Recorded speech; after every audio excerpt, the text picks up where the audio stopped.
Probinsyanang babae, pinagtawanan at pinahiya ng kanyang mga katrabaho dahil galing siya sa probinsya at hindi nga maganda ang suot nito. Pero isang linggo ang makalipas, laking gulat nila nang malaman na ito na pala ang magiging kanilang panibagong boss. Masayang-masaya ang pamilyang De La Cruz dahil sa wakas, nagkaroon sila ng anak na nakapagtapos ng pag-aaral. Ang mga ngiti at halakhak ay nag-uumapaw sa maliit na bahay na gawa sa kahoy at pawid. Nakakalat ang mga bulaklak at makukulay na banderitas, tanda ng kanilang selebrasyon. Si Erica ay masigasig na babae. Bawat hakbang niya patungo sa entablado upang tanggapin ang kanyang diploma ay puno ng determinasyon at pangarap. Naramdaman niya ang bigat ng pagod at sakripisyo sa bawat hakbang. Ngunit hindi iyon naging hadlang upang siya'y magpatuloy. Matagal ng pangarap ni Erica na makatulong sa kanyang pamilya, kaya naman hindi siya makapaghintay na makapagtapos. Anak, sobrang proud kami sa iyo. Ani Mang Nestor, ang kanyang ama, habang niyayakap siya ng mahigpit. Ang mga mata ni Mang Nestor ay tila ba naaalala ang kanyang mga naging pagsisikap para lamang mapag-aral ang kanyang anak na si Erica. Nagtatrabaho nga siya ng sobra sa oras upang makapagbigay ng baon para sa kanyang anak. Oo nga anak, hindi mo alam kung gaano kami kasaya ngayon. Dagdag pa ni Aling Mila, ang kanyang ina, habang pinupunasan ng mga luha sa kanyang pisngi. Si Aling Mila ang palaging gumagawa ng paraan upang mapanatili ang kanilang maliit na negosyo sa palengke, kahit na paminsan ay hirap na silang magkasya ang kita. Nay, Tay, lahat po ito ay dahil sa inyo. Kung hindi po dahil sa inyong sakripisyo, hindi ko po ito maaabot. Sagot ni Erica habang pinipilit niyang pigilan ang pag-agos ng kanyang luha. Nakayakap siya sa kanyang mga magulang. Ramdam ang init ng kanilang pagmamahal at suporta. Erica anak, marami ka pang mararating. Alam namin kayang-kaya mo. Sabi ni Mang Nestor habang tinatapik ang balikat ni Erica. Pero wag mong kakalimutan ang mga itinuro namin sa iyo ha. Ang pagiging masipag, mapagkumbaba at mapagmahal. Opo tay, pangako po. Hinding-hindi ko po kayo bibiguin. Sagot ni Erica habang nakangiti.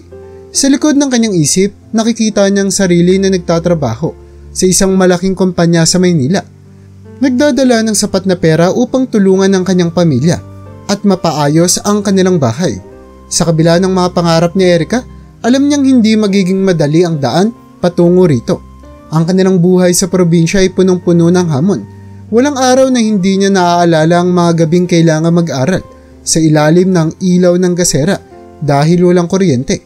Walang oras na hindi siya naglalakad ng ilang kilometro papunta sa paaralan dahil kulang ang pamasahe. Ngunit ang lahat ng ito ay nagpatatag sa kanya. Nagbigay ng lakas upang ipagpatuloy ang laban. Erica, halika na at magsisimula na ang handaan.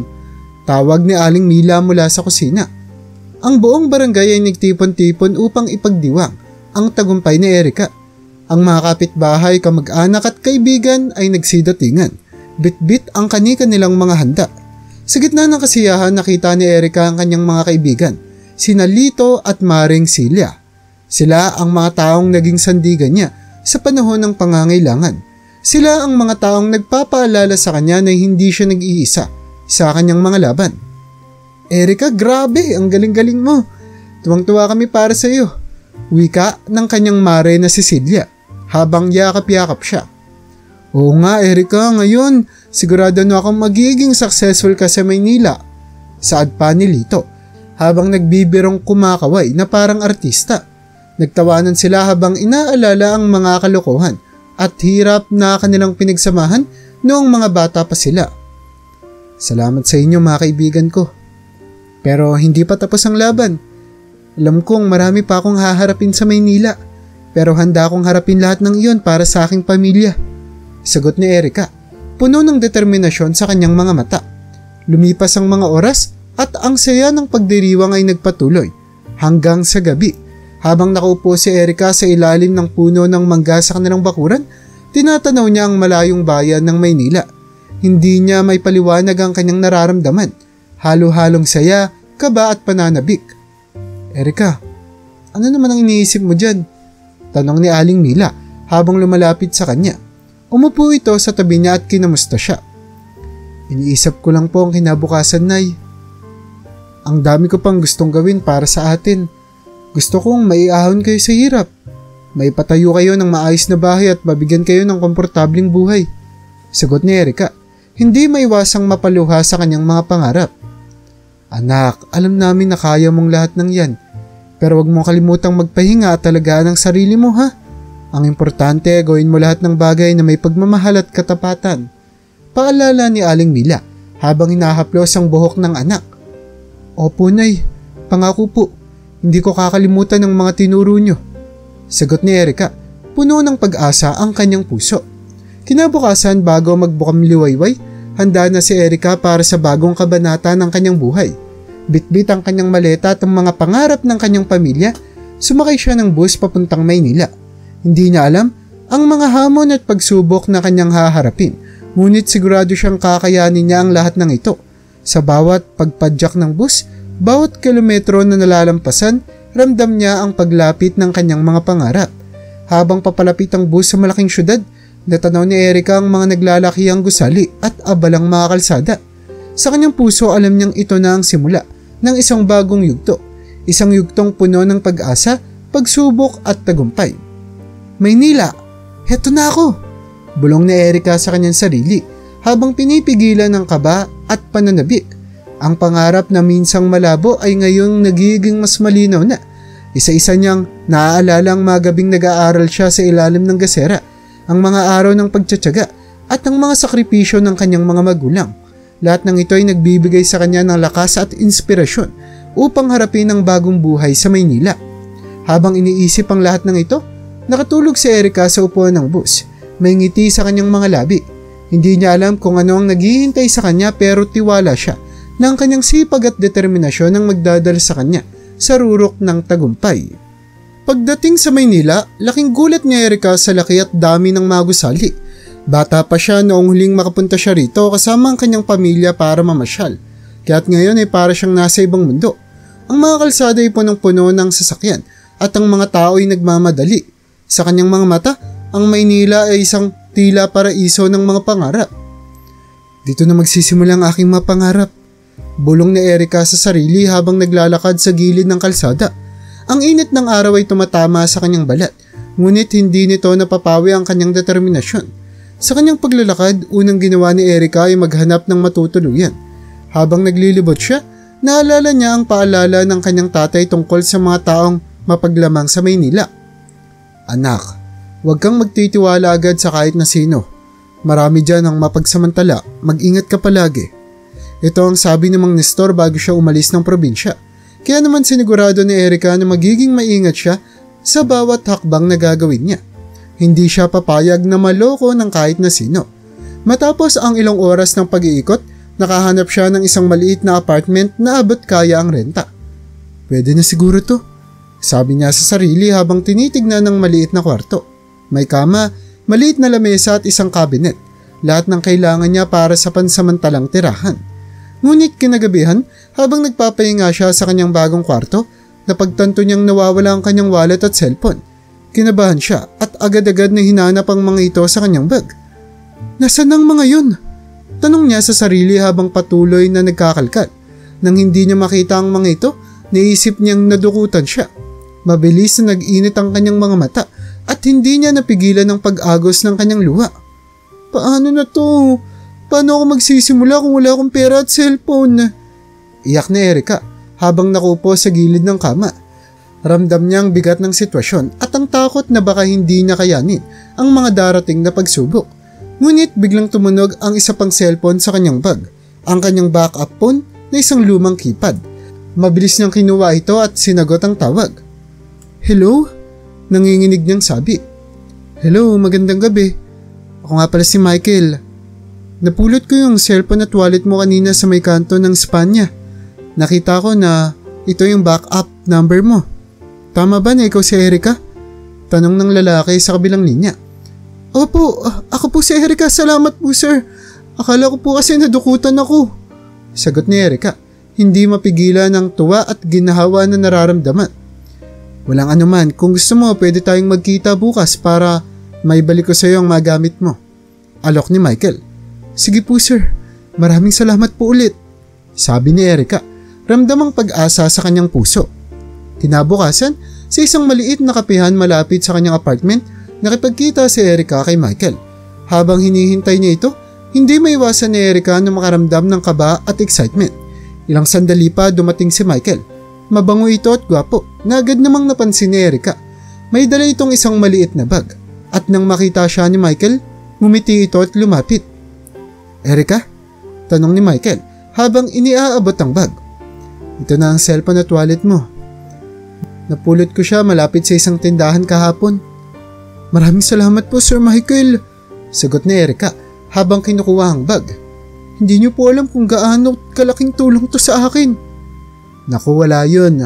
Mas mabuti na rin na naibalik ko to sa iyo. Baka kailangan mo ang mga ito para sa trabaho o iba pang mahahalagang bagay. Nandito pa naman lahat ng ID mo, sabi ni Michael na may ngiti sa kanyang mga labi. Habang nag-uusap sila, hindi maiwasan ni Erica na hangaan si Michael. Bukod sa pagiging gwapo at mabango, tila mabait at matapat pa ito. Ano po ang trabaho niyo sir? Tanong ni Erica. Nais makilala pa ang lalaki na nagbalik sa kanyang mga gamit. Nagtatrabaho ko dito sa isang kumpanya sa Maynila. Ikaw, anong balak mong gawin dito sa lungsod? Tanong ni Michael habang umuupo sa tapat ni Erica. Balak ko pong maghanap ng trabaho. Katatapos ko lang po kasing magkolehiyo at gusto kong makatulong sa pamilya ko. Sagot ni Erica, hindi maitago ang kasabikan sa kanyang boses. Ganun ba? Sigurado akong makakahanap ka ng magandang trabaho dito. Mukha namang masipag ka at mukha kang determinado, sabi ni Michael habang tinitignan si Erica. Salamat po. Sana nga po ay magtagumpay ako, sagot ni Erica, puno ng pag-asa. Sa kanilang pag-uusap, naramdaman ni Erica ang isang kakaibang koneksyon kay Michael. Para bang may tiwala siya agad dito, kahit ngayon lang sila nagkita. Ngunit, naalala niya ang paalala ng kanyang tatay na mag-ingat sa Maynila. Kaya kahit gusto niyang makipagkaibigan kay Michael, nagdesisyon siyang maging maingat pa rin. Sir Michael, maraming salamat ulit. Sana magkausap pa tayo ulit, sabi ni Erica bago sila maghiwalay. Oo naman Erica.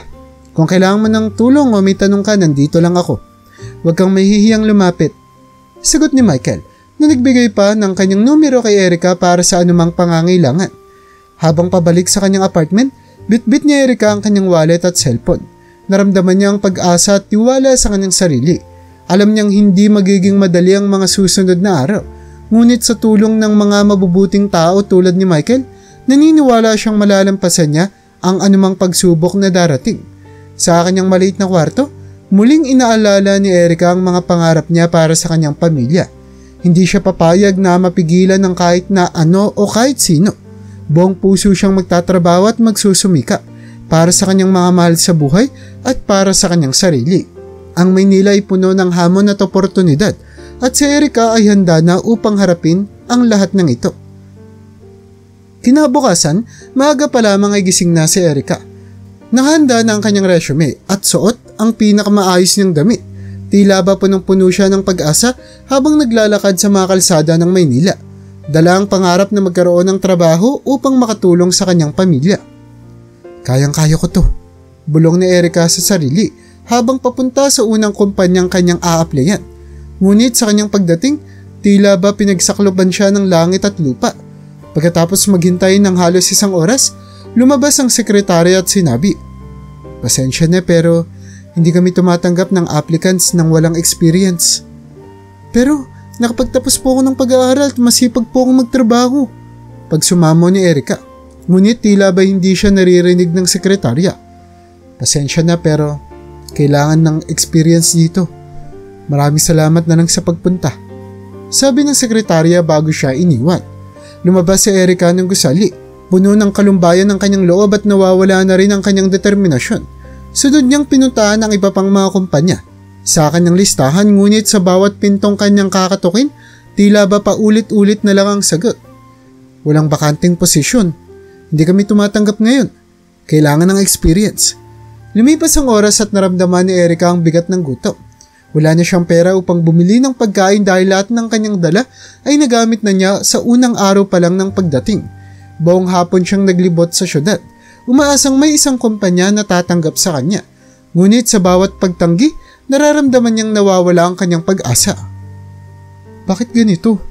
Bulong ni Erica sa sarili habang naglalakad sa kahabaan ng Intramuros.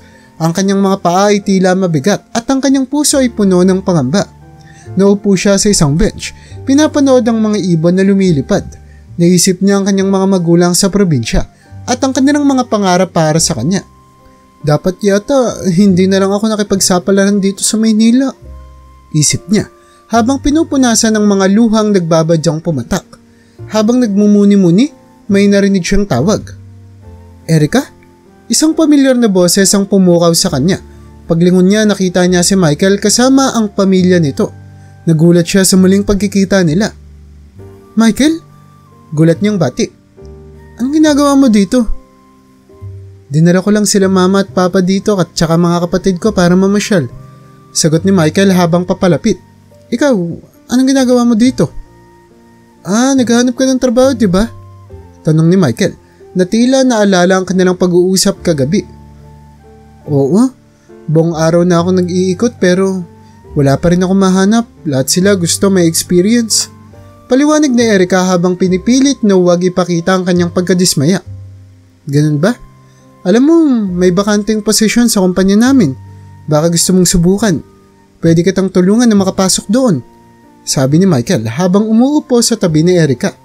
Nagulat si Erica sa narinig. Talaga? Totoo ba yun, Michael? Tanong niya, hindi makapaniwala sa kanyang narinig. Oo naman, kailangan lang ng isang masipag at determinadong tao. Alam kong pasok ka sa mga katangiang iyon. Sagot ni Michael na may ngiti. Salamat, Michael. Hindi mo alam kung gaano kalaking tulong to sa akin. Sabi ni Erica, puno ng pag-asa at tuwa. Kailan naman ako pwedeng magsimula? Tanong ni Erica na hindi may tago ang excitement sa kanyang boses. Bukas na bukas din. Magdala ka lang ng resume mo at sasamahan kita sa opisina. Sagot ni Michael habang kinukuha ang kanyang cellphone. Tatawagan ko lang si HR para malaman nila na darating ka. Habang nag-uusap sila, hindi maiwasan ni Erica na makaramdam ng ginhawa at pasasalamat. Sa wakas, tila ba nagbubukas ng pinto ng mga oportunidad para sa kanya. Nakaramdam siya ng muling pag-asa at tiwala sa sarili. Kinabukasan, maaga pa lamang ay gising na si Erica. Nakahanda na ang kanyang resume at suot ang pinakamaayos niyang damit muli. Tila ba punong-puno siya ng pag-asa habang naglalakad sa mga kalsada ng Maynila. Dala ang pangarap na magkaroon ng trabaho upang makatulong sa kanyang pamilya. Sa wakas, dumating sila Michael sa opisina. Magarang gusali ito at sa loob makikita ang mga empleyadong abala sa kanilang trabaho. Pinakilala siya ni Michael sa HR manager at nagbigay ng rekomendasyon para kay Erica. Hi, I'm Lisa, the HR manager here. Michael here told me about you. Bati ng HR manager habang inaabot ang kamay kay Erica. Nice to meet you, ma'am. Thank you po for this opportunity. Sagot ni Erica habang may higpit na kinamayan si Lisa. Okay, let's sit down and discuss your qualifications. Sabi ni Lisa habang tinuturo ang isang upuan sa tapat ng kanyang mesa. Habang nag-i-interview, naramdaman ni Erica na tila ba gumagaan ang kanyang pakiramdam. Naipakita niya ang kanyang determinasyon at kakayahan at kitang-kita ni Lisa ang potensyal niya. Michael was right. You have the qualities we are looking for. Welcome to the team, Erica. Sabi ni Lisa habang inaabot ang isang papel na may kontrata. Thank you so much, ma'am. I promise I will do my best. Sagot ni Erica habang pinipirmahan ang kontrata. Pagkatapos ng lahat ng ito, lumabas si Erica ng opisina na may ngiti sa kanyang mga labi. Hindi pa rin siya makapaniwala na sa wakas ay nakahanap na siya ng trabaho. Lumapit siya kay Michael at niyakap ito. Thank you so much, Michael. Kundi dahil sa iyo, hindi ko ito makakamit. Sabi ni Erica habang pinipilit na pigilan ang kanyang luha. Walang anuman, Erica. Alam kong kaya mo to. Basta't magsikap ka at magtiwala sa sarili mo, ha? Sagot ni Michael na may ngiti sa kanyang labi. Sa araw na iyon, naglakad si Erica pa uwi sa kanyang apartment na puno ng pag-asa at tiwala. Alam niyang marami pa siyang haharapin na pagsubok, ngunit ngayon may trabaho na siya at may tiwala sa sarili. Sa tulong ni Michael, isang pinto ng oportunidad ang nagbukas para sa kanya at siya ay handa na upang harapin ang mga hamon ng buhay sa Maynila. Sa mga unang linggo pa lamang ng trabaho ni Erica, agad na nakita ng kanyang mga boss ang kanyang husay at dedikasyon. Sa bawat gawain na ibinibigay sa kanya, Palagi niyang ginagawa ito ng may buong sigasig at pag-iingat. Ang kanyang pagkamapagkumbaba at pagiging masipag ay tila ba magnet na humahatak ng positibong atensyon mula sa kanyang mga nakatataas. Erica, mahusay ang ginawa mo sa report na to. Keep up the good work. Sabi ni Miss Santos, ang kanyang immediate supervisor. Isang umaga habang inaabot ang dokumento na kanyang inihanda. Maraming salamat po ma'am. I will do my best. Sagot ni Erica. Hindi may tago ang mga tuwa sa mga papuri. Partikular na napansin ni Miriam ang matandang board of director ng kumpanya ang kanyang galing. Miss Erica, right? You have a bright future ahead of you. I see great potential in you. Sabi ni Miriam, isang araw matapos nilang mag-usap tungkol sa isang proyekto. Thank you po ma'am. I am very grateful for this opportunity po. Sagot ni Erica. Halos hindi makapaniwala na siya'y pinupuri ng isa sa pinakamataas na opisyal ng kumpanya.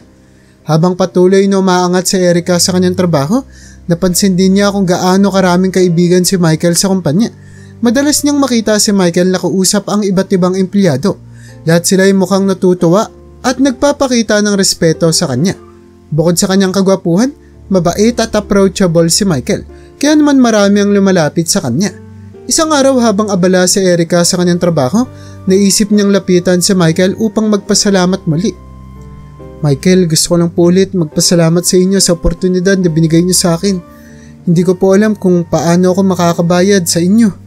Sabi ni Erica habang sila'y nagkakasalubong sa hallway. Wala nga naman yun, Erica, ano ka ba? Basta't gawin mo lang ang best mo sa trabaho. Alam kong malayo ang mararating mo. Sagot ni Michael na may ngiti sa kanyang labi. And please, you don't need to be so formal. Tawagin mo na lang ako Michael, huwag ka nang magkuya sa susunod ha. Hindi na umaasa si Erica na mapapalapit pa siya kay Michael dahil na rin sa dami ng kaibigan nito sa kumpanya. Ngunit isang araw habang kumakain siya mag-isa sa cafeteria, bigla siyang nilapitan ni Michael. Hi Erica, can I join you? Tanong ni Michael habang dala ang kanyang tray ng pagkain. Oo naman Michael, sure. Sagot ni Erica na medyo naggulat pero natuwa rin sa paglapit ni Michael. Umupo si Michael sa tapat ni Erica at nagsimula silang magkwentuhan. Kumusta ang trabaho? Tanong ni Michael habang kumakain. Okay naman. Medyo challenging pero enjoy naman ako. Maraming bago akong natututunan. Sagot ni Erica habang umingiti. Good to hear that. Kung may kailangan ka or may tanong ka about work, huwag kang mag-aatubiling magtanong sa akin ha. Sabi ni Michael na may kasamang ngiti. Habang sila'y nag-uusap, hindi nila namamalaya na may mga mata at tenga sa paligid na nakatingin at nakikinig sa kanila. Ang kanilang pag-uusap ay nagdulot ng usap-usapan at chismis sa loob ng kumpanya. Maraming nagalit at nainggit kay Erica dahil sa atensyon na ibinibigay sa kanya ni Michael. Ba't kaya siya pinapansin ni Michael? Dati hindi naman siya ganyan. Sabi ng isang empleyado habang nakikipag-usap sa kanyang kaibigan. Oo nga. Baka naman may gusto si Michael sa kanya. Baka may namamagitan na sa kanila. Sagot ng isa pang empleyado na puno ng inggit. Ngunit si Erica na walang kamalay-malay sa mga usap-usapan. Para sa kanya, ang lahat ng ito ay bahagi lamang ng kanyang pangarap at pagsusumikap. Hindi niya iniisip na may mga taong naiinggit o nagagalit sa kanya. Sa mga sumunod na araw, patuloy ang mga chismis at inggit ng mga katrabaho ni Erica. Ngunit nanatiling nakatuon si Erica sa kanyang trabaho. Ang bawat araw ay pagkakataon para patunayan ang sarili at magtagumpay sa kanyang mga pangarap. Sa tulong ng kanyang sipag, determinasyon at suporta mula kay Michael at iba pang mga kasamahan, alam niyang malayo pang mararating niya. Isang araw habang pauwi si Erica mula sa trabaho, nakatanggap siya ng tawag mula kay Michael. Erica, may oras ka ba ngayon? Baka gusto mong magkape muna tayo. Alok ni Michael sa telepono. Nagulat si Erica pero agad na sumagot. Sige Michael, pwede akong sumama. Nagkita sila sa isang malapit na coffee shop. Habang nagkakape, pinag-usapan nila ang iba't ibang bagay, trabaho, buhay at mga pangarap. Erica, alam mo, bilib talaga ako sa iyo. Ang dami mong nagagawa sa maikling panahon. Ang sipag mo at ang tiyaga, sabi ni Michael habang humihigop ng kanyang kape. Salamat Michael. Inspirasyon ko kasi ang pamilya ko. Gusto ko talagang makatulong sa kanila. Sagot ni Erica habang humingiti. Napakaswerte ng pamilya mo dahil sa'yo. At sa totoo lang, napakaswerte rin ng kumpanya dahil nandyan ka. Sabi ni Michael na may seryosong muka. Nagulat si Erica sa sinabi ni Michael. Michael, salamat talaga. Hindi ko alam kung ano ang sasabihin, sobrang halaga ng mga sinasabi mo sa akin. Sagot ni Erica habang nararamdaman ang pag-init ng kanyang mga pisngi. Habang lumalalim ang gabi, nagpaalam na si Erica kay Michael. Michael, uwi na ako ha. Maraming salamat sa pag-aaya mo sa akin. Nag-enjoy talaga ako. Sabi ni Erica. Walang anuman yun Erica, ingat ka ha. Kung may kailangan ka, nandito lang ako. Sabi ni Michael habang kumakaway. Habang pauwi si Erica, hindi niya mapigilan ng mag-isip tungkol sa kanilang pag-uusap. Hindi niya alam kung ano ang ibig sabihin ng mga sinabi ni Michael, pero alam niyang naging espesyal ang araw na iyon para sa kanya. Ramdam niya ang inspirasyon at determinasyon na magpatuloy sa kanyang mga pangarap. Sa mga sumunod na araw, patuloy ang pag-iigting ng mga chismis sa kumpanya. Marami ang nagagalit kay Erica dahil sa kanilang inggit, ngunit si Erica ay nanatiling matatag. Ang kanyang sipag, tiyaga at pagmamahal sa trabaho ang nagbigay sa kanya ng lakas upang harapin ang mga hamon. Alam niyang marami pa siyang dapat patunayan, pero sa bawat araw alam niyang unti-unti niyang natutupad ang kanyang mga pangarap. Isang gabi habang nagpapahinga si Erica sa kanyang maliit na apartment, bigla siyang nakatanggap ng text mula kay Michael. Kinuha niya ang kanyang cellphone at binasa ang mensahe. Hi Erica, kumusta ka? Balita ko, may mga chismis daw sa office. Gusto ko lang malaman kung okay ka lang. Naguluhan si Erica. Hindi niya alam na pinag-uusapan pala siya ng kanyang mga katrabaho. Agad niyang tinawagan si Michael upang linawin ang lahat. Michael, anong ibig mong sabihin? Anong chismis? Tanong ni Erica. Halatang nababahala sa kanyang boses. Huwag kang mag-alala Erica. Wala naman yun. May naririnig lang ako na may mga nagchichismis sa office tungkol sa atin pero hindi mo na kailangan pang alamin ang mga detalye. Ang importante okay ka lang. Sagot ni Michael. Pilit na pinapakalma si Erica. Michael, anong sabi nila? Tanong ni Erica na lalong nag-aalala. Wala naman Erica, sabi ko nga hindi na mahalaga yun. Ang mahalaga alam kong masipag ka at mahusay sa trabaho. Kaya nga niyaya kita sa office namin, di ba? Sabi ni Michael na may halong pag-aalala sa boses. Salamat Michael, medyo kinakabahan lang ako. Sagot naman ni Erica habang pinipilit na kalmahin ang sarili. Naiintindihan ko. Alam mo, para madistract ka sa mga chismis na yan, gusto kitang imbitahan sa bahay namin bukas ng gabi. Gusto kong ipakilala ka sa mga magulang ko. Nagkataon kasi na pareho pala kayo ng probinsya ng nanay ko. Alok ni Michael. Nagulat si Erica sa alok ng lalaki. Hindi niya inaasahan na iimbitahan siya nito sa kanilang bahay. Talaga Michael, okay lang ba? Sige, pupunta ako. Sagot ni Erica na may halong kaba at excitement. Kinabukasan matapos ang trabaho, dumiretso si Erica sa bahay nila Michael. Pagdating niya doon, agad siyang sinalubong ni Michael at ng kanyang mga magulang. Malaki at magandang bahay ng lalaki. Halatang maayos ang kanilang pamumuhay. Erica, gusto ko sanang ipakilala sa iyo yung mga magulang ko. Nahitay sa Erica po. Yung lagi ko pong kinikwento na kaibigan ko sa trabaho. Sabi ni Michael habang ipinapakilala si Erica. Magandang gabi po. Bati ni Erica na may halong hiya at kaba. Magandang gabi rin Erica. Ang saya naman at nakapunta ka dito. Michael has told us a lot about you. Sabi ng nanay ni Michael na si Aling Tessa. Erica, anong probinsya ka nga ulit? Tanong ni Mang Tony, ang tatay ni Michael. Sa Batangas po, sagot ni Erica na may ngiti.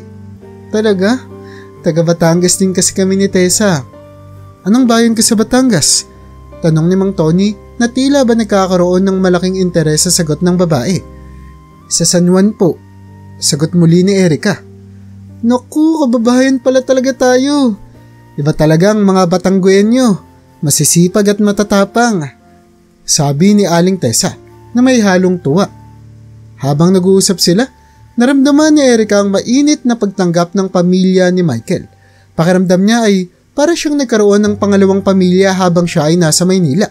Naging masaya at puno ng tawanan ng kanilang hapunan.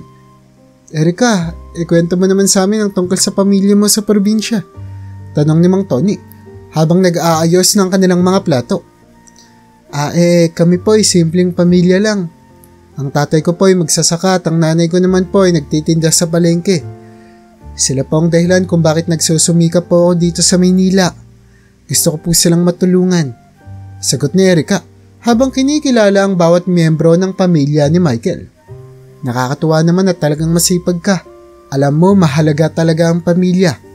Kaya kami nandito sa Maynila para mabigyan ng magandang kinabukasan ang mga anak namin.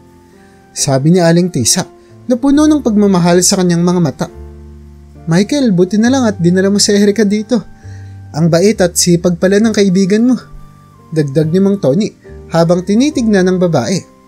Nagpapasalamat nga po ako kay Michael kasi kung hindi po dahil sa kanya, wala po ako sa trabaho ngayon. Sobrang laki ng utang na loob ko po sa kanya. Sagot ni Erica na puno ng pasasalamat. Habang lumalalim ang gabi, nagpatuloy ang kanilang masayang pag-uusap. Natutunan ni Erica ng maraming mga bagay tungkol sa pamilya ni Michael. Nalaman niyang si Aling Tessa pala ay dating guro sa probinsya at si Mang Tony naman ay dating sundalo. Pareho silang nagdesisyon na lumipat sa Maynila upang mabigyan ng mas magandang kinabukasan ang kanilang mga anak. Erica, sana ay maging madalas ang pagpunta mo dito sa bahay. Masaya kami na makasama ka. Sabi ni Aling Tessa bago magpaalam si Erica. Oo nga Erica, huwag kang mahiya. Welcome ka dito palagi. Dagdag naman ni Mang Tony. Maraming salamat po, napakabait niyo po. Salamat din Michael sa pag-imbita sa akin. Sabi ni Erica habang nagpapaalam sa kanya.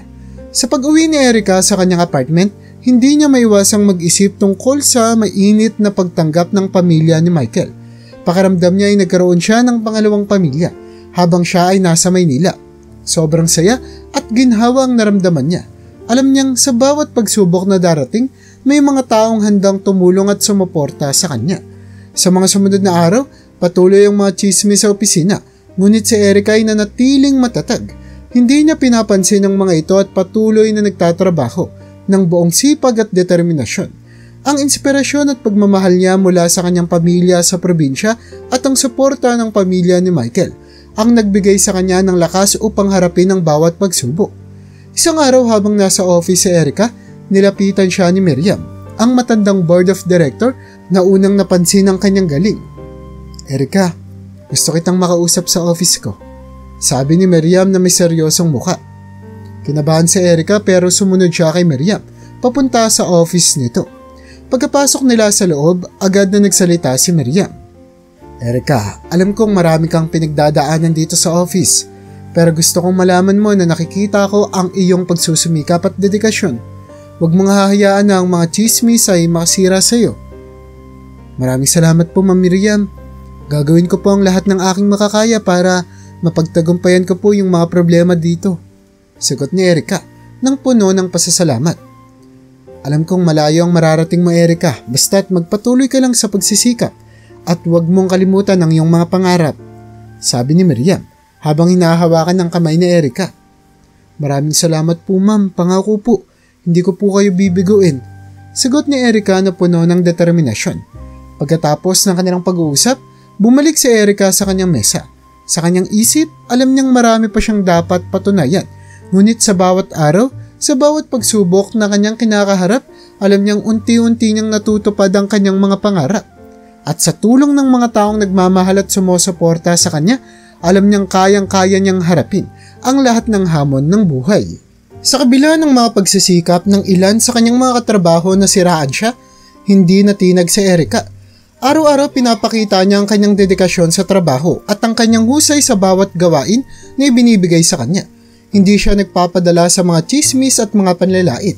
Sa halip, ginamit niya ito bilang inspirasyon upang magtrabaho ng mas mabuti. Alam niya na ang tanging paraan upang mapatunayan ang kanyang sarili ay sa pamamagitan ng kanyang sipag at tiyaga. Habang patuloy ang kanyang pagtatrabaho, unti-unti niyang nakuha ang respeto ng ilang kasamahan. Nakikita nila kung gaano siya kaseryoso sa kanyang trabaho at kung paano siya nagsusumikap upang matutunan ang bawat aspeto nito. Ngunit may ilan pa rin na hindi tumitigil sa pangungutya. Isang araw habang nakikipag-usap si Michael sa kanyang mga katrabaho, biglang nasali sa usapan si Erica. Isa sa mga empleyado, si Jenny, ay nagsimulang magsalita ng masama tungkol sa kanya. Alam mo ba Michael, di mo ba napapansin ang baho ni Erica? Parang hindi naliligo tapos mukhang probinsyana talaga. hindi bagay dito sa Maynila. Sabi ni Jenny na may halong pang-asar. Sa kauna-unahang pagkakataon nakita nilang magalit si Michael. Enough! Sabi ni Michael ng mariin. Hindi kayo dapat nagsasalita ng ganyan tungkol sa kanya. Wala kayong karapatan na husgahan siya. Bakit Michael? Ano bang meron dyan kay Erica? May gusto ka ba sa kanya? Tanong ni Jenny. Halatang hindi natutuwa sa reaksyon ni Michael. Hindi diretsong sumagot si Michael, ngunit kitang-kita sa kanyang mga mata ang determinasyon ay pagtanggol si Erica. Lubayan niyo siya. Isa siyang masipag at mahusay na empleyado dito. Hindi niya deserve ang mga sinasabi niyo. Sabi ni Michael bago umalis sa kanilang grupo. Habang busy ang iba sa pangahama kay Erica, patuloy naman sa kanyang pagsusumikap ang babae. Hindi niya pinapansin ang mga chismis at pangasar. Ang focus niya ay nasa trabaho at sa kanyang mga pangarap. Naging malapit na rin siya kay Miriam, ang matandang board of director, at sa tuwing break time nagkakaroon sila ng mga simple ngunit makabuluhang pag-uusap. Erica, napapansin ko na mas lalo kang gumagaling sa trabaho ah. I'm proud of you. Sabi ni Miriam isang araw habang nagkakapi sila. Maraming salamat po Ma'am Miriam. Malaking inspirasyon po kayo sa akin. Sagot ni Erica na may ngiti. Isang gabi habang kausap ni Erica sa cellphone ang kanyang pamilya sa probinsya, hindi niya mapigilan ng umiyak. Ngunit tinatago niya ang kanyang problema. Ayaw niyang ipaalam sa kanyang pamilya ang hirap na kanyang pinagdadaanan sa Maynila. Kumusta kayo dyan, Nay? Tay, ingat kayo palagi ha? Sabi ni Erica habang pinipilit na pigilan ng kanyang mga luha. Okay lang kami dito anak. Ikaw, kumusta ka na dyan? May trabaho ka na diba? Tanong ni Aling Mila. Opo Nay, may trabaho na ako. Nakapagpadala na rin po ako ng pera sa inyo. Sana po makatulong kahit papaano. Sagot ni Erica. Pilit na itinatago ang kanyang lungkot. Maraming salamat anak. Napakalaking tulong nito sa amin. Mag-iingat ka palagi dyan ha. Dagdag pa ni Mang Nestor. Opo Tay, pangako po mag-iingat ako. Sagot ni Erica bago sila nagpaalam. Pagkatapos ng tawag, bumalik sa kanyang kama si Erica. Ramdam niya ang bigat ng kanyang sitwasyon, ngunit alam niyang kailangan niyang maging matatag. Para sa kanyang pamilya, kailangan niyang magpatuloy.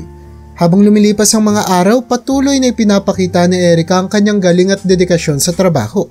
Unti-unting nakukuha niya ang tiwala at respeto ng kanyang mga katrabaho.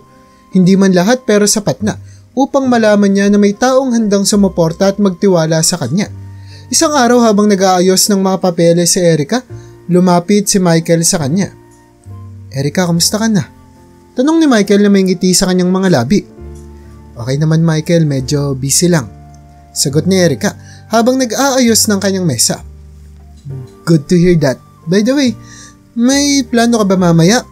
Gusto sana kitang ayayain na lumabas. Treat ko sa'yo para naman makapag-relax ka. Alok ni Michael. Talaga Michael? Okay lang ha. Sige, salamat. Sagot ni Erica na may halong saya at kaba. Kinagabihan nagkita sila ni Michael sa isang malapit na restaurant. Habang kumakain, nagkwentuhan sila tungkol sa iba't ibang bagay. Trabaho, buhay at mga pangarap. Erica, alam mo, bilib talaga ako sa iyo. Ang dami mong nagagawa sa maikling panahon. Ang sipag mo at ang tiyaga. Sabi ni Michael habang humihigop ng kanyang kape. Salamat Michael. Inspirasyon ko kasi ang pamilya ko. Gusto ko talagang makatulong sa kanila. Sagot ni Erica habang umingiti. Napakaswerte ng pamilya mo dahil sa iyo. At sa totoo lang, napakaswerte rin ng kumpanya dahil nandyan ka. Sabi ni Michael na may seryosong muka. Nagulat si Erica sa sinabi ni Michael. Michael, salamat talaga. Hindi ko alam kung ano ang sasabihin. Sobrang halaga ng mga sinabi mo sa akin. Sagot ni Erica habang nararamdaman ang pag-init ng kanyang mga pisngi.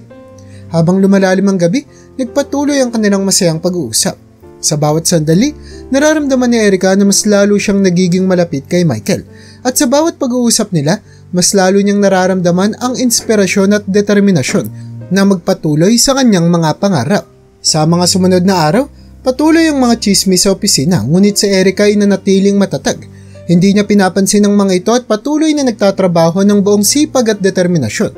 Ang inspirasyon at pagmamahal mula sa kanyang pamilya sa probinsya at ang suporta ng pamilya ni Michael ang nagbibigay sa kanya ng lakas upang harapin ang lahat ng pagsubok. Isang araw habang naglalakad si Erica papunta sa kanyang mesa, Narinig niya ang ilang katrabaho na nag-uusap tungkol sa kanya. Ay nako, nandyan na naman si Erica. May probinsya na naman. Sabi ng isang katrabaho na si Jenny habang pinipilit na mapangiti. Oo nga, kahit anong gawin niya mukha pa rin siyang dugyot. Sagot ng isa pa habang nagtatawanan. Sa kabila ng walang humpay na pangungutya at paninira sa kanya, nakakayanang tiisin ni Erica ang lahat ng iyon dahil nandyan si Michael na laging nagpapalakas sa kanyang loob. Tuwing pinanghihinaan siya ng loob, laging naroon si Michael upang magbigay ng suporta at inspirasyon. Ang bawat araw ay nagiging mas madali para kay Erica dahil sa presensya ni Michael. Ngunit isang araw nagulat si Erica nang mapansin niyang wala si Michael sa opisina. Pilit niyang hinanap ang kanyang kaibigan ngunit walang nakakaalam kung bakit wala si Michael. Sa kabila ng kanyang pag-aalala, kailangan niyang magpatuloy sa kanyang trabaho. Katulad ng pangkaraniwang araw, puno ng pangungutya ang narinig ni Erica sa opisina. Hindi niya alam kung bakit tila mas lumalala ang sitwasyon kapag wala si Michael. Naku, mukhang iniwan na ni Michael si Erica ha. Baka nagsasawa na rin sa kanya. Sabi ni Jenny habang pinagtatawanan kasama ang ilang katrabaho si Erica.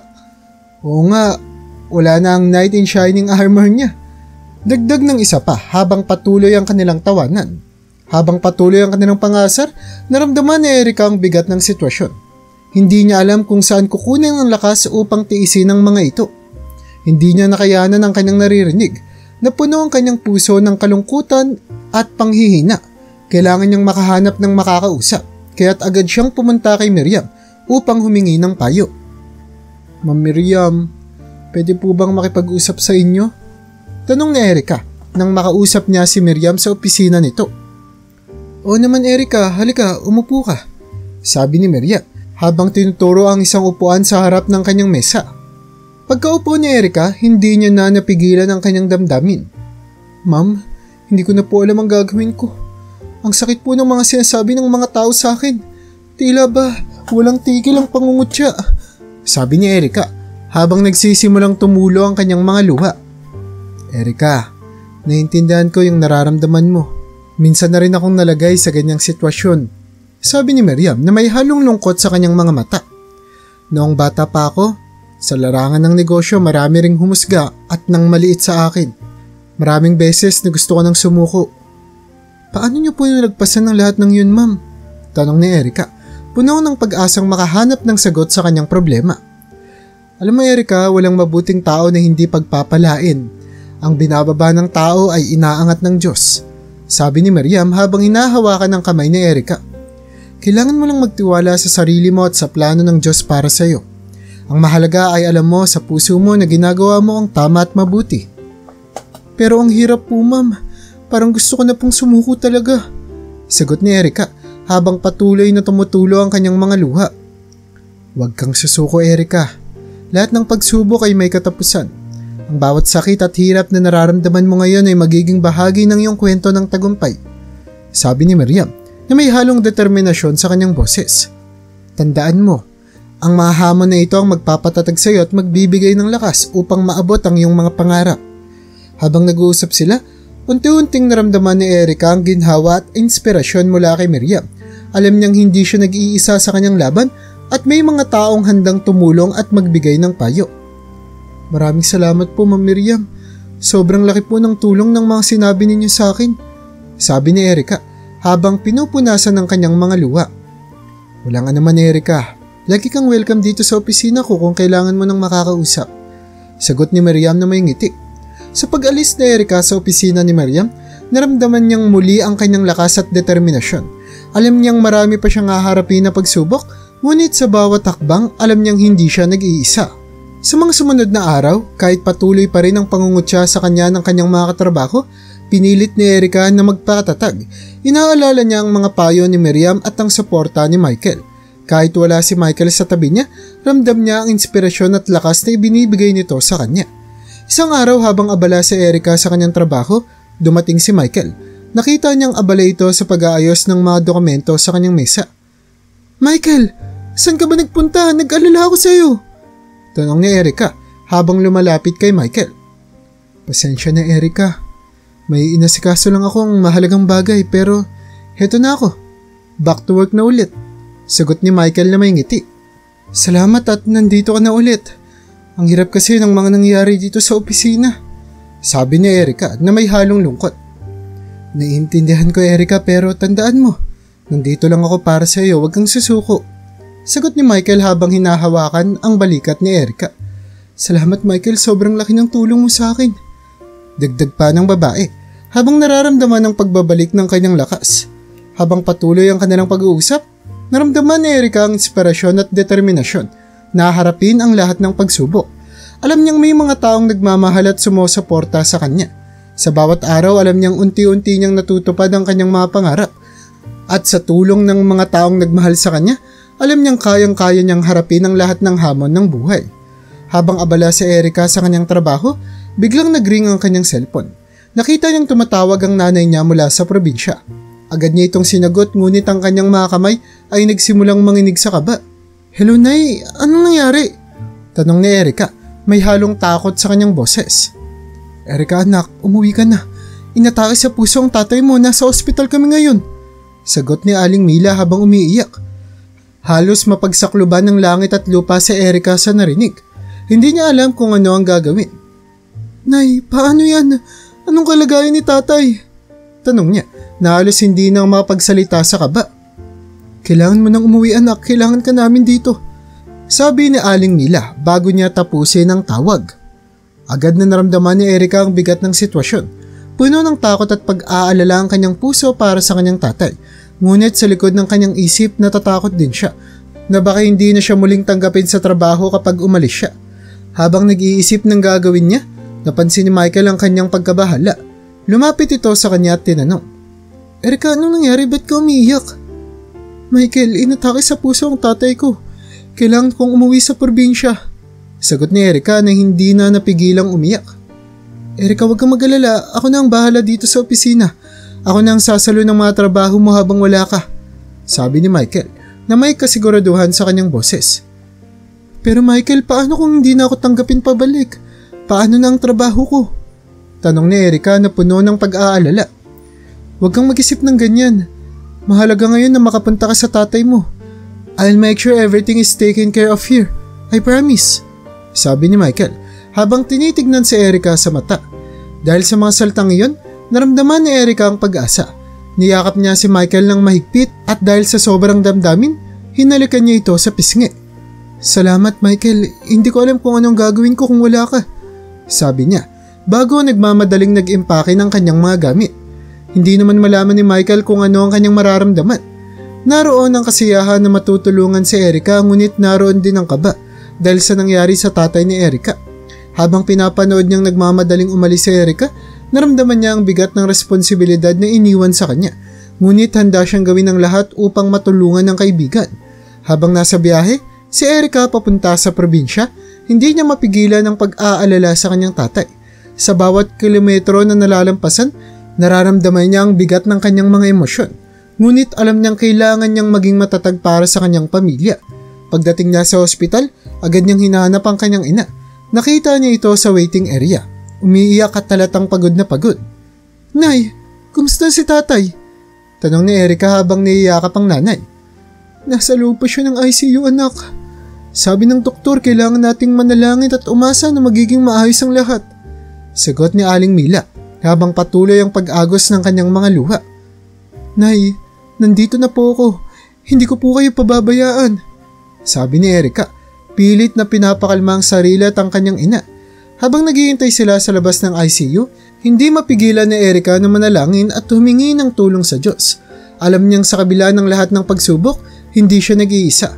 Naroon ang kanyang pamilya, ang suporta ni Michael at ang mga payo ng boss niyang si Miriam na nagbibigay sa kanya ng lakas upang harapin ang lahat ng ito. Samantala, sa opisina, abala si Michael sa pagtatrabaho. Sinisiguro niyang natutugunan ang lahat ng iniwang gawain ni Erica. Alam niyang mahalaga ang bawat detalyeng iniwan nito kaya't buong tiyaga at dedikasyon niyang ginagawa ang lahat. Michael, bakit ang sipag mo ngayon? Tanong ni Jenny na halatang nagtataka. May kailangan akong tapusin, importante to. Sagot ni Michael na hindi na nagbigay ng karagdagang detalye. Habang patuloy sa trabaho, iniisip ni Michael si Erica at ang kanyang pamilya. Alam niyang napakahirap ng pinagdadaanan ni Erica ngayon at sana'y makatulong ang kanyang ginagawa upang mabawasan ang alalahanin nito. Sa ospital nagpatuloy ang panalangin ni Erica para sa kaligtasan ng kanyang tatay. Kahit gaano kahirap, pinilit niyang maging matatag. Sa bawat sandali ng paghihintay, iniisip niya ang mga payo ni Miriam at ang suporta ni Michael na nagbibigay sa kanya ng lakas. Matapos ang ilang oras, lumabas ang doktor mula sa ICU. Agad na lumapit si Erica at ang kanyang ina. "Dok, kumusta po ang tatay ko?" tanong ni Erica, puno ng pag-aalala. "Maayos na ang kalagayan ng tatay mo. Kailangan lang na magpahinga at sundin ang mga payo ng doktor. Malakas ang loob niya at malaki ang posibilidad na tuluyan siyang gumaling," sabi ng doktor na may ngiti. "Salamat po, Dok," sagot ni Erica habang niyayakap ang kanyang ina. Ramdam niya ang malaking ginhawa sa kanyang puso. Habang pinagmamasdan ni Erica ang kanyang tatay sa loob ng ICU, naalala niya ang lahat ng mga hirap at sakripisyo ng kanyang pinagdaanan. Alam niyang marami pa siyang haharapin na pagsubok, ngunit sa bawat takbang, alam niyang may mga taong nagmamahal at sumusuporta sa kanya. Sa pagbalik ni Erica sa Maynila, dala niya ang bagong lakas at inspirasyon. Alam niyang hindi magiging madali ang mga darating na araw, ngunit handa siyang harapin ang lahat. Pagdating ni Erica sa opisina, sinalubong siya ni Michael. "Kumusta na yung tatay mo?" tanong ni Michael na halatang nag-aalala. "Okay na siya, Michael. Salamat sa lahat ng tulong mo," sagot ni Erica na may ngiti sa kanyang labi. "Walang anuman, Erica. Alam kong kayang-kaya mo ang lahat ng to," sagot ni Michael habang tinatapik ang balikat ng kaibigan. Ngumiti si Erica sa kanya na punong-puno ng pagmamahal at paghanga. Lalong naging malapit sa isa't isa sina Michael at Erica. Napapadalas na rin ang pagpunta ni Erica sa bahay nila Michael. Madalas silang magkasama sa hapunan at sa bawat pagkakataon, hindi maiwasan ng mga magulang ni Michael na biruin sila. "Michael, Erica, kailan bang magiging opisyal yung relasyon niyo?" tanong ni Aling Tessa. Isang gabi habang sabay-sabay silang kumakain. Napapula si Erica sa tanong habang si Michael naman ay napatawa na lang. "Ma, magkaibigan lang kami ni Erica," sabi ni Michael na may ngiti sa labi. "Oo nga po, tita. Masaya na po kaming magkaibigan," sagot ni Erica habang nakangiti rin. Sa kabila ng kanilang pagtanggi, naroon ang isang espesyal na connection sa pagitan ni na Michael at Erica. Ang kanilang mga biruan at tawanan ay nagbigay ng kakaibang saya at kulay sa kanilang samahan. Isang araw sa opisina, biglang pinatawag ng chairman sina Erica at Michael. Naguguluhan at kinakabahan man, agad silang pumunta sa opisina ng chairman. "Good morning, sir," bati ni Michael habang pumapasok sila ni Erica sa loob. "Good morning, Michael, Erica. Maupo kayo," sabi ng chairman na may seryosong muka. Habang nauupo, nararamdaman ni Erica ang kaba sa kanyang dibdib. Hindi niya alam kung ano ang dahilan ng pagpapatawag sa kanila. "Alam niyo, matagal ko nang napapansin ang inyong kasipagan at dedikasyon sa trabaho," sabi ng chairman habang nakatingin sa kanilang dalawa.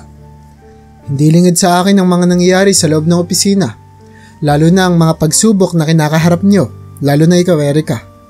Nagkatinginan sina Michael at Erica, parehong naguguluhan. "Erica, Michael, gusto kong malaman niyo na lubos akong humahanga sa inyong dalawa. Ang sipag at tiyaga na pinapakita niyo ay isang halimbawa sa lahat ng empleyado dito sa kumpanya," patuloy ng chairman. "Maraming salamat po, sir," sagot ni Erica na halos hindi makapaniwala sa kanyang naririnig. "May mahalaga akong nais ipaalam sa inyong dalawa, ngunit hintayin na lang natin ang tamang panahon para dito. Sa ngayon, gusto ko lang ipaalam na patuloy na lang gawin ang inyong ginagawa. Malaki ang tiwala ko sa inyo," dagdag pa ng chairman na may ngiti. "Salamat po, sir, gagawin po namin ang aming makakaya," sabi ni Michael. Nagpaalam na sila sa chairman at bumalik sa kanilang mga mesa. Hindi pa rin mawala sa isip nila ang mga sinabi ng chairman, ngunit nagpasya silang magpatuloy sa kanilang trabaho habang may mataas na moral. Sa sumunod na linggo, tulad ng pangkaraniwan, maagang pumasok si Erica. Wala pang tao sa opisina at tahimik niyang inihanda ang mga papeles at iba pang kailangan para sa araw na iyon. Ganito siya kaaga pumasok at ganito niya pinapahalagahan ng kanyang trabaho. Maya-maya ay dumating na rin si Michael. Nagngitian silang dalawa at nagsimulang mag-usap tungkol sa mga plano at proyekto nila. "Good morning, Erica. Ready ka na ba sa mga tasks natin ngayon?" tanong ni Michael na may ngiti sa labi. "Good morning, Michael. Oo, lahat ay nakaayos na. Kailangan lang natin simulan," sagot ni Erica na may ngiti rin. Pagkatapos ng ilang sandali, Nagsidatingan na ang mga katrabaho nila. Halos late na. Bago sila magsimula sa trabaho, kinutya na naman nila si Erica. Naku, may probinsya na naman si Erica. Kailan ba siya matututo na maging presentable? Sabi ni Jenny habang nagtatawanan ng iba. Ang pangit talaga ng damit mo, Erica. Hindi bagay sa opisina natin. Dagdag ng isa pa. Ngunit sa pagkakataong ito, hindi na naaapektuhan si Erica. Ngumiti lamang siya sa kanila at hindi nagsalita. Ganoon din si Michael na nakangiti labang habang nakikinig sa kanilang mga pang-aasar. Alam nilang wala ng halaga ang mga sinasabi ng iba dahil alam nila ang kanilang tunay na halaga. Maya-maya, pagsapit ng takdang oras, biglang dumating ang chairman ng kumpanya. Agad nagsitayuan ng lahat at nagbigay galang sa kanya. Good morning everyone. May mahalaga akong i-aanunsyo. Sabi ng chairman habang nakatayo sa harap ng opisina. Nagulat ang lahat nang maglakad sa harap sina Erica at Michael. Ang kanilang mga katrabaho ay nagkatinginan. Nagtataka kung ano ang nangyayari. Gusto kong ipaalam sa inyong lahat na simula ngayon, si Erica at si Michael na ang papalit bilang Board of Director at Chief Executive Officer ng kumpanya. Sabi ng chairman. Nanlaki ang mga mata ng lahat at halos hindi sila makapaniwala. Ang mga taong tinatapakan at kinukutya nila ngayon ay ang magiging bagong boss nila. Hindi ako makapaniwala. Bulong ni Jenny sa kanyang sarili habang nakayuko. Wala ni isa sa kanila ang nagtangkang umalma dahil kitang-kita ng lahat kung gaano kasipag at kahusay si Erica. Alam nilang karapat-dapat lamang siya sa posisyon na iyon. Hindi na nila may tatanggi ang kanyang kakayanan at dedikasyon. Habang nakatayo sa harap si Erica at Michael, ramdam ni Erica ang pagmamalaki at pasasalamat sa kanyang puso. Alam niyang sa kabila ng lahat ng pagsubok at pangungutya, nagtagumpay siya. Hindi niya makakalimutan ang mga payo ni Miriam at ang suporta ni Michael na nagbigay sa kanya ng lakas upang magpatuloy. Salamat po sa inyong lahat. Gagawin namin ang aming makakaya upang patuloy na mapabuti ang kumpanya, sabi ni Erica habang tinitignan ng kanyang mga katrabaho. Si Michael naman ay nagbigay ng ngiti at sumang-ayon kay Erica. Tama si Erica. Patuloy tayong magtutulungan upang maabot natin ang mga layunin natin sa kumpanyang to. Siyempre maraming salamat din sa tiwala at tulong. Pati na rin sa suporta ng butiing chairman natin.